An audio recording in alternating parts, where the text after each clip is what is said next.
जय हिंद दोस्तों, मेरा नाम है अनिरुद्ध और मैं आप सभी का वेलकम करता हूं इंडिया डिकोडेड पर। दोस्तों, इन अ वेरी सरप्राइजिंग डेवलपमेंट, बल्कि डेवलपमेंट नहीं, इसे रेवलेशन कहना चाहिए, बिकॉज हमारे DRDO के जो चीफ और चेयरमैन हैं डॉक्टर समीर कामत साहब, इन्होंने रिसेंटली एक यहाँ पे रेवलेशन करी कि इंडिया की जो आकाश मिसाइल सिस्टम है वो हमने केवल आर्मेनिया को नहीं बल्कि सेंट्रल एशिया की दो कंट्रीज जो कि तजिकिस्तान और तुर्कमेनिस्तान के नाम से जाने जाती हैं, उनको भी हमने हमारी आकाश मिसाइल सिस्टम का रीसेंट टाइम में एक्सपोर्ट किया है। आप लोग यहाँ पे देख सकते हैं खबर दोस्तों, कल ही सामने आई है। डिफेंस जर्नल्स के द्वारा भी इसको कवर किया जा रहा है। इनफैक्ट इनके द्वारा पूरी की पूरी लिस्ट को यहाँ पे शेयर किया गया कि इंडिया के कौन से वो सिस्टम्स हैं जो कि ऑलरेडी एक्सपोर्ट हो चुके हैं। सिस्टम वाइज लिस्ट है, कंट्री वाइज लिस्ट है, और वो भी बताया कि कौन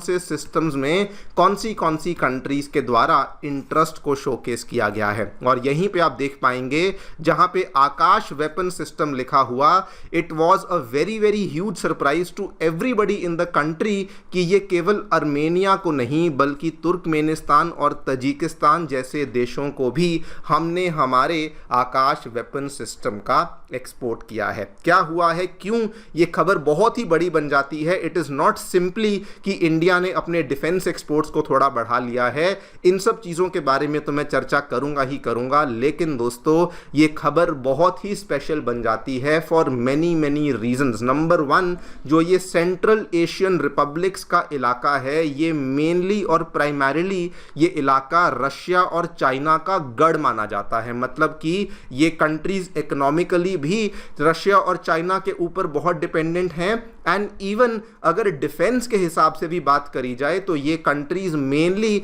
या तो रशिया से अपने सिस्टम्स को परचेज करती हैं और या फिर चाइना से परचेज करती हैं। इंटरेस्टिंगली तजिकिस्तान, जिसने हमारे आकाश एयर डिफेंस सिस्टम को परचेज किया, उसके अंदर तो रशिया का एक एयर बेस भी देखने को मिलता है।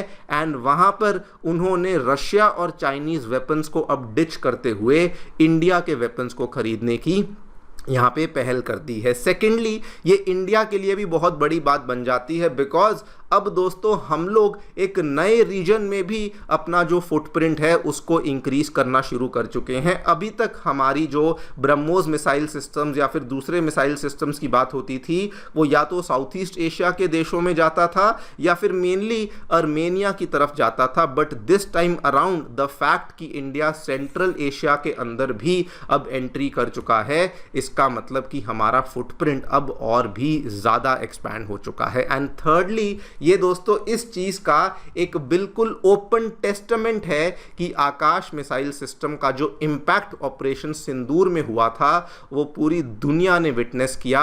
एंड इसीलिए आज आप देख सकते हैं इसको एक नहीं बल्कि कई सारी कंट्रीज हैं जो कि या तो ऑलरेडी खरीद चुकी हैं या फिर इसको खरीदने के लिए और भी कई सारी कंट्रीज हैं जो कि लाइन में लग चुकी हैं। बात करेंगे पूरी डेवलपमेंट के बारे में, क्या देखने को मिला है, why this is much bigger than simply a defence export story. आइए शुरू करते हैं मेरे साथ। मेरा नाम है अनिरुद्ध। यदि आप लोग हमें फॉलो करना चाहते हैं तो दिए गए टेलीग्राम चैनल के माध्यम से ऐसा कर सकते हैं। अगर आपको हमारा कंटेंट पसंद आता है तो दिए गए QR कोड के माध्यम से हमें कंट्रीब्यूट भी कर सकते हैं। All right, directly coming to the news, क्या देखने मिला दोस्तों। DRDO के जो हमारे चेयरमैन हैं डॉक्टर समीर V कामत साहब, इन्होंने अपनी लेटेस्ट रिपोर्ट में रिवील किया कि इंडिया के द्वारा अपना जो indigenous Akash surface to air missile system है, ये आर्मेनिया को तो हमने एक्सपोर्ट किया ही किया, लेकिन उसके साथ में तजिकिस्तान और तुर्कमेनिस्तान जैसी कंट्रीज को भी हमने इसका एक्सपोर्ट किया है। इंटरेस्टिंगली,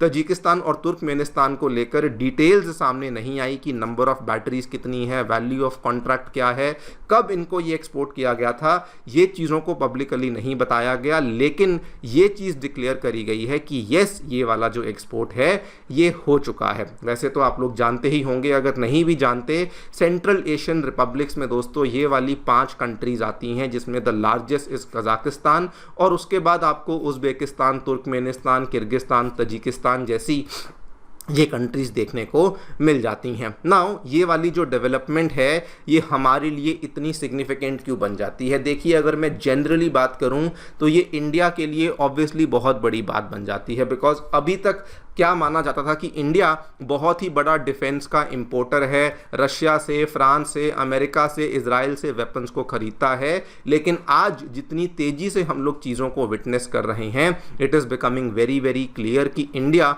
मिसाइल का बहुत बड़ा एक्सपोर्टर है, रेडार्स का, आर्टिलरी का, स्पेसिफिकली एयर डिफेंस सिस्टम्स का भी एक बहुत बड़ा एक्सपोर्टर बन चुका है। लेकिन अगर मैं पर्टिकुलरली इसी डेवलपमेंट के बारे में बात करूं, ये डेवलपमेंट दोस्तों बहुत ही स्पेशल बन जाती है, बिकॉज ये वाली जो कंट्रीज हैं तजिकिस्तान और तुर्कमेनिस्तान, ये ट्रेडिशनली रशिया और चाइना के ही ऊपर हिस्टोरिकली बहुत ज़्यादा डिपेंडेंट थी। लेकिन आज की डेट में जो इनके द्वारा स्टेप लिया गया है, ये क्लियर कट दिखाता है कि वो अब रशिया और चाइना के हथियारों को डिच करने लग चुके हैं और इंडिया के हथियारों को प्रेफर करने लग चुके हैं। रशिया के केस में ऐसा क्यों हुआ?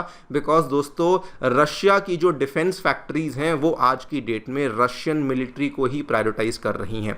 रशिया से आने वाला जो सामान है सभी देशों में डिले हो रहा है due to the lack of availability of spare parts, and इसीलिए उनको ऑल्टरनेट सप्लायर चाहिए था। चाइना वाला किस्सा तो और भी इंटरेस्टिंग है।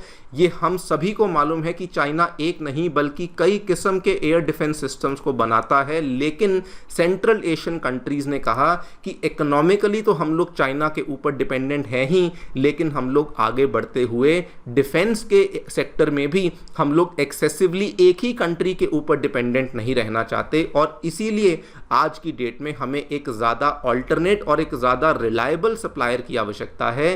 दैट इज़ वाई उनके द्वारा आज की डेट में इंडिया को चुना गया। ऑल्सो दोस्तों, इंडिया को चुने जाने के पीछे ये भी रीज़न था कि इंडिया जनरली जब भी इस तरह का एक्सपोर्ट हम करते हैं तो नॉन इंटरफेरेंस का अप्रोच हम लोग रखते हैं।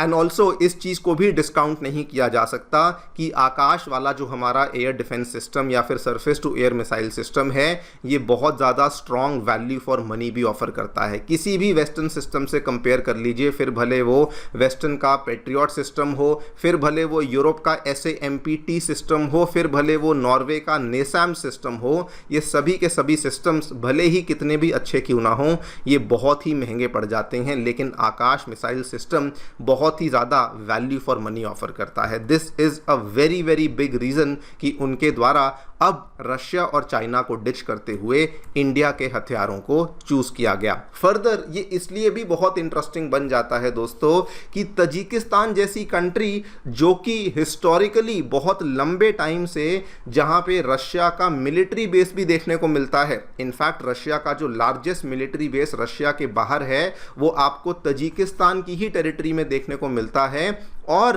सालों से तजिकिस्तान जो है वो रशिया से ही अपने मिलिट्री इक्विपमेंट को खरीदता आया है। लेकिन आज की डेट में आप देखिए टेबल्स किस तरीके से टर्न हुए कि India is now supplying one of Tajikistan's most important air defence systems, यानी कि वो अपने उन सिस्टम्स को प्रोटेक्ट करने के लिए आज इंडिया के एयर डिफेंस सिस्टम्स के ऊपर रिलाय करना शुरू कर चुके हैं। ऑलमोस्ट सिमिलर कहानी तुर्कमेनिस्तान के साथ हमें देखने को मिलती है। तुर्कमेनिस्तान एज अ कंट्री बहुत इंपॉर्टेंट बन जाती है because of its geography and because of its resources. अगर ज्योग्राफी की बात करी जाए, एक तरफ ईरान है, एक तरफ अफगानिस्तान है, एक तरफ कैस्पियन सी देखने को मिलती है। लेकिन बहुत इंपॉर्टेंट बात क्या है कि तुर्कमेनिस्तान दोस्तों दुनिया का one of the largest natural gas exporter है, एंड इसीलिए अगर आप देखें चाइना बहुत लंबे टाइम से तुर्कमेनिस्तान के ऊपर अपने इन्फ्लुएंस को बनाने की कोशिश कर रहा था और सफल भी हुआ था। लेकिन द फैक्ट कि आज तुर्कमेनिस्तान के द्वारा भी चाइना से हथियारों को नहीं लिया गया, अपने एयर डिफेंस के सेक्टर में इंडिया को चूज किया गया, it goes on to show कि इंडिया भी अब तुर्कमेनिस्तान के लिए एक बहुत ही बड़ा और एक बहुत ही क्रेडिबल ऑल्टरनेटिव सप्लायर बनकर के उभरा है। आगे चलकर और किन किन कंट्रीज को हम लोग एक्सपोर्ट करते हैं वो तो देखिए वक्त ही बताएगा, लेकिन ये जो यहाँ पे हुआ है ये दोस्तों कोई नॉर्मल डिफेंस एक्सपोर्ट की कहानी नहीं कि इंडिया के डिफेंस एक्सपोर्ट्स जो हैं वो थोड़े से बढ़ गए हैं। This goes on to show कि इंडिया का जो डिफेंस एक्सपोर्ट का फुटप्रिंट है वो केवल एक रीजन तक लिमिटेड नहीं है। This also goes on to show कि कंट्रीज अब रशियन और चाइनीज़ और दूसरे हथियारों को डिच करते हुए इंडियन वेपन्स को भी परचेज करने के लिए बहुत ज़्यादा आतुर हो चुकी हैं। आप लोग जो भी सोचते हैं बताएं कमेंट सेक्शन में। मेरी तरफ से फिलहाल इतना ही। Thank you so much for listening. Stay tuned and stay